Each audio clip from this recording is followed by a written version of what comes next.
Como Lyndon Baines Johnson morreu? Lyndon Baines Johnson foi o 36º presidente dos Estados Unidos, assumindo o cargo após o assassinato de John Kennedy até sua aposentadoria em 1968. Ele é mais conhecido por aprovar a intervenção militar americana na Guerra do Vietnã. Johnson nasceu em 27 de agosto de 1908, no centro do Texas, não muito longe de Johnson City, cidade que sua família ajudou a construir. Ele era o primogênito de 5 filhos de Sam Ali Johnson Jr. e de Rebecca Baines Johnson. Embora seu pai tenha construído uma carreira política de relativo sucesso, ele acabou abandonando a vida política para virar agricultor. Como agricultores, os Johnson não se saíram bem, motivo que acabou fazendo com que a família se mudasse em 1913, para a vizinha Johnson City. A infância de Johnson foi caracterizada pela pobreza e pelo trabalho árduo no campo. Ele ajudava a família nas tarefas agrícolas e cresceu em meio às dificuldades econômicas que muitas famílias rurais enfrentavam na época. Apesar das dificuldades, a família Johnson valorizava a educação. Lyndon frequentou escolas locais e demonstrou ser um aluno dedicado. Mesmo com toda a precariedade das escolas rurais na época, ele conseguiu se formar em 1924, numa turma com apenas 6 alunos.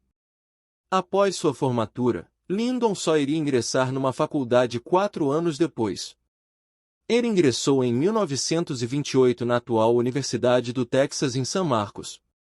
Lá ele se interessou pela política, e se tornou líder estudantil.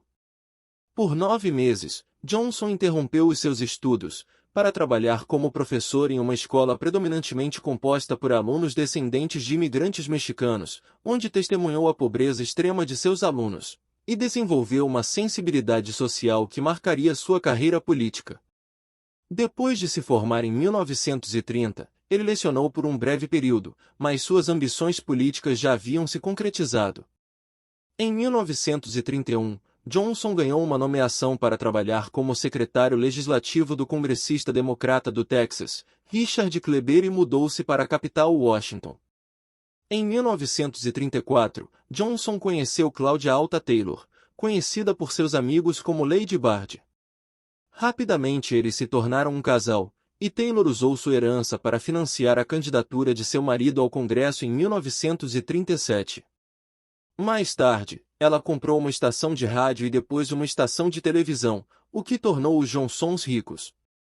Durante a Segunda Guerra Mundial, ele se alistou na Marinha dos Estados Unidos, após o ataque japonês a Pearl Harbor, e participou de uma missão de bombardeio na Nova Guiné durante a Segunda Guerra Mundial. Ele recebeu a Estrela de Prata por sua bravura e retornou à Câmara em 1942. Em 1948, Johnson tentou novamente uma vaga no Senado pelo Texas, e desta vez venceu por uma diferença de apenas 87 votos sobre seu adversário. No Senado, Johnson rapidamente se destacou como um hábil negociador e articulador político.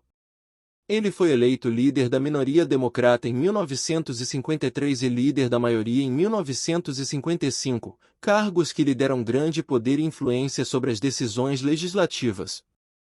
Durante seu tempo no Congresso, Johnson tornou-se um defensor da reforma doméstica. Ele esperava forjar o que mais tarde chamou de grande sociedade, onde o governo fornecia educação, saúde e apoio aos pobres e marginalizados.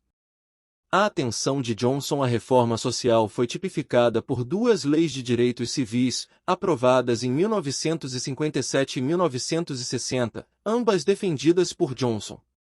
Em 1960, Johnson se lançou como pré-candidato democrata à presidência, mas foi derrotado por Kennedy nas primárias. Apesar da rivalidade entre os dois, Kennedy escolheu Johnson como seu vice, buscando equilibrar a chapa, com um representante do Sul e do conservadorismo democrata. A chapa Kennedy-Johnson venceu a eleição por uma estreita margem, sobre o republicano Richard Nixon. Em 22 de novembro de 1963, Johnson estava em Dallas, Texas, acompanhando Kennedy em uma viagem política, quando o presidente foi assassinado. Johnson foi imediatamente empossado como presidente a bordo do avião presidencial Air Force One, tendo ao seu lado sua esposa Lady Bird e a viúva Jacqueline Kennedy. Ele retornou a Washington com o corpo de Kennedy e prometeu dar continuidade ao seu legado. Além de assumir a presidência após a morte de Kennedy, Johnson concorreu às eleições de 1964, onde saiu vitorioso sobre seu adversário Barry Goldwater. A vitória de Johnson refletiu o apoio da maioria dos eleitores às suas políticas progressistas e aos seus esforços para avançar em questões sociais e econômicas. Uma das realizações mais significativas de sua presidência foi seu compromisso inabalável com os direitos civis. Ele sancionou a histórica Lei dos Direitos Civis de 1964, que proibia a discriminação racial em estabelecimentos públicos e no ambiente de trabalho.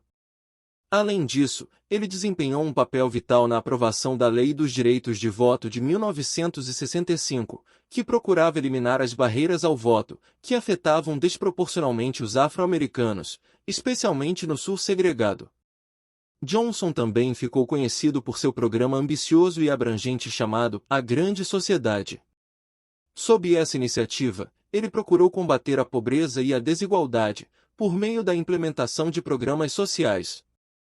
O Medicare e o Medicaid foram estabelecidos para proporcionar assistência médica a idosos e pessoas necessitadas, e investimentos foram feitos em educação, habitação e segurança social. Entretanto, a presidência de Johnson também foi marcada por um dos conflitos mais controversos da história dos Estados Unidos, a Guerra do Vietnã. Inicialmente, ele aumentou o envolvimento militar norte-americano no conflito, acreditando que isso era necessário para conter o avanço do comunismo na região.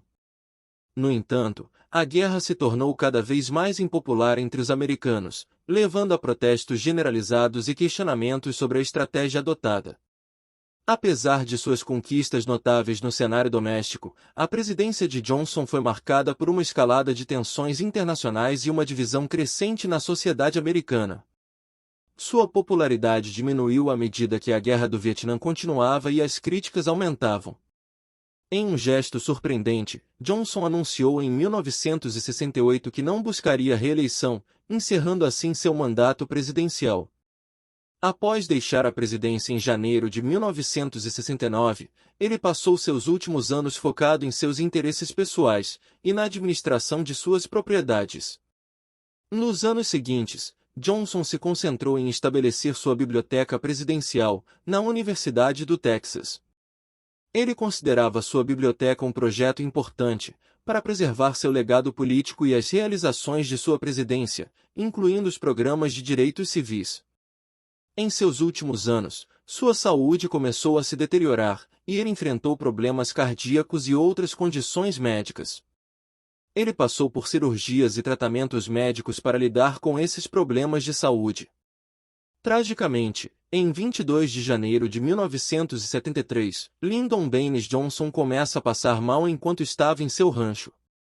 Sentindo várias dores, ele liga para o prédio do serviço secreto, pedindo socorro.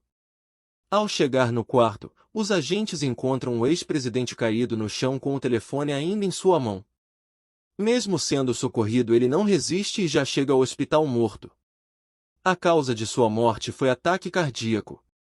Ele estava com 64 anos. A vida de Lyndon Baines Johnson foi complexa e repleta de realizações e desafios. Sua habilidade política o tornou um líder influente, e seu legado persiste nas políticas que promoveu e nas mudanças que implementou durante sua presidência, bem como em sua contribuição para a história política dos Estados Unidos. E foi assim que Lyndon Baines Johnson morreu. Se você gostou, deixe seu comentário e inscreva-se no canal. Até o próximo vídeo.